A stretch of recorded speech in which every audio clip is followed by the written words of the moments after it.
తెలంగాణ ఏర్పడ్డ రోజు తెలంగాణ పునర్విభజన చట్టం ప్రకారం తెలంగాణలోని 10 జిల్లాల్లో 9 జిల్లాలు వెనుకబడినటువంటి జిల్లాలు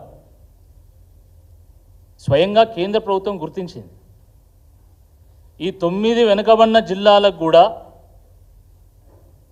అభివృద్ధి కోసమని ప్రత్యేకంగా నిధులు కేటాయించాలని చెప్పి కూడా రీఆర్గనైజేషన్ యాక్ట్ చెప్పింది. అటువంటి తెలంగాణ రాష్ట్రం 10 ఏళ్లలో దేశంలోనే నెంబర్ 1 పర్ క్యాపిటా దిశగా ప్రయాణం సాగించి అభివృద్ధి పదంలో ఎంతో ముందుకు దూసుకెళ్లడం జరిగింది.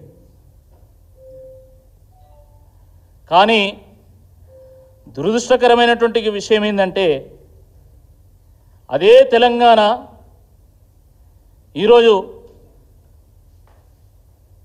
మార్పు మార్పు అని చెప్పి ప్రజలు ఆశపడి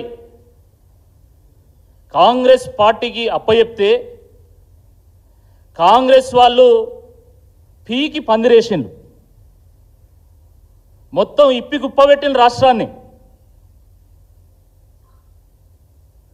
ఈరోజు తెలంగాణ రాష్ట్రంలో రియల్ ఎస్టేట్ మొత్తం కుదేలైపోయింది. మీరు ఎవరినైనా అడగండి, ఈరోజు డెవలపర్లను కానీ బిల్డర్లను కానీ చేసినటువంటి లేఅవుట్లలో ఒక్కటి కూడా అమ్ముడు పోవడం లేదు, కట్టినటువంటి ఫ్లాట్లలో ఒక్కటి కూడా అమ్ముడు పోవడం లేదు. చిన్న చిన్న వాళ్ళు 5 కోట్లు 10 కోట్లు పెడితే పెద్దవాళ్ళు 100-200 కోట్లు పెట్టి ఈరోజు ఒక్క ప్లాట్ అమ్ముడు పోయినా చాలు అనే స్థాయికి ఈరోజు చేరుకున్నాం.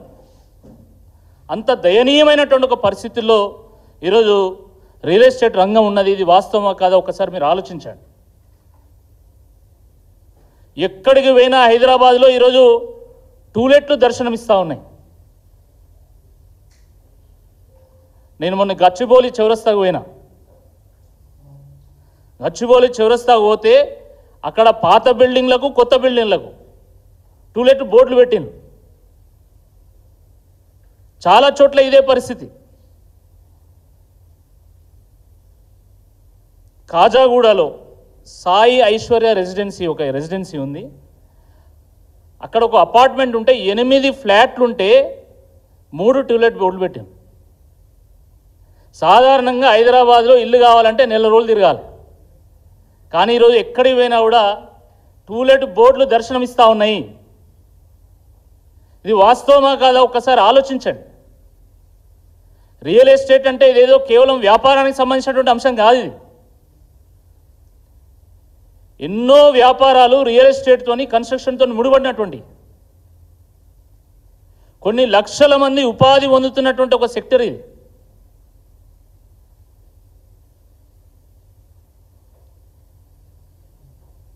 కేవలం రియల్ ఎస్టేట్ కన్స్ట్రక్షనే కాదు, ఈరోజు టెక్స్టైల్ ఇండస్ట్రీ మొత్తం కుంటుపడింది.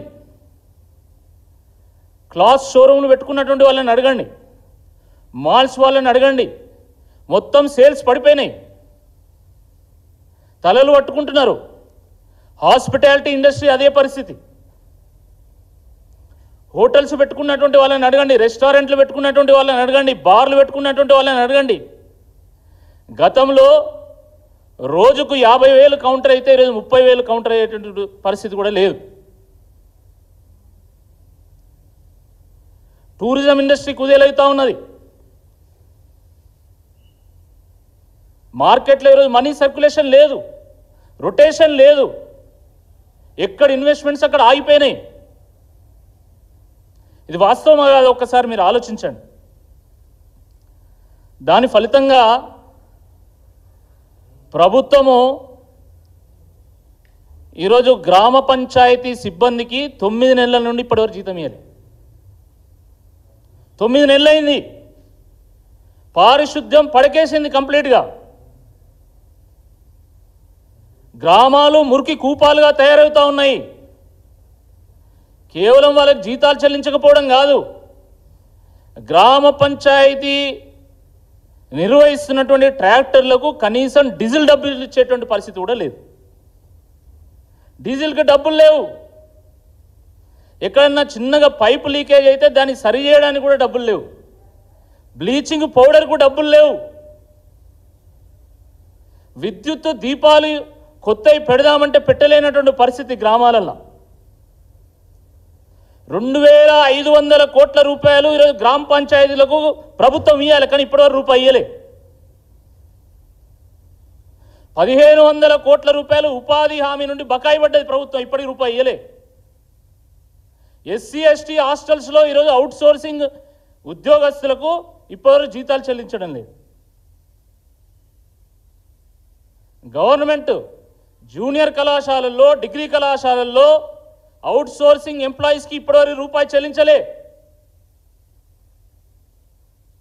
ఎస్సీ ఎస్టీ హాస్టల్స్లో out sourcing employees, social welfare పాఠశాలల్లో ఉన్నటువంటి అధ్యాపకులకు కూడా ఈ నెల జీతం నెక్స్ట్ నెల ఇస్తున్నారు. 5 డిఏలు పెండింగ్ ఉన్నాయి. పిఆర్సీ జాడలేదు, ఇప్పటి వరకు ఊసు లేదు. ఇక రుణమాఫీ బండారం ఏదో నిన్న